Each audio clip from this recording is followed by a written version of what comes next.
परंतु आपला मित्र पक्ष सध्याचा तो राज्यामध्ये कार्यकर्त्याचा विचार करत नाही. आपण बघितलं असेल, विधानसभेला एकही जागा सोडली नाही, लोकसभेला एकही जागा सोडली नाही. महानगरपालिकामध्ये मुंबई महानगरपालिका आहे, मुंबईसारखी महानगरपालिका आहे.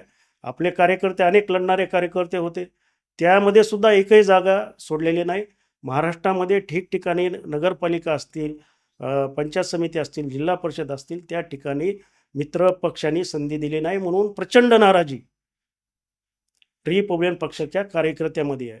आणि आपण जर बघितलं असेल 2014 की आठवले साहेबांमुळं प्रत्येक मतदारसंघामध्ये 100च्या वर सीट आहे की 3000, 2000, 5000 ह्या सीट निवडून आलेल्या आहेत. आणि त्याचं वोट ट्रान्सफरचं काम माननीय रामदासजी आठवले यांच्या मार्गदर्शनाखाली, त्यांच्या नेतृत्वाखाली कार्यकर्त्यांनी खाली काम केलेलं आहे. परंतु त्याचं फलित कार्यकर्त्याला अद्यापही मिळालेलं नाही. आप खातो त्या भाकरीवर बाबासाहेबांची सही हाय.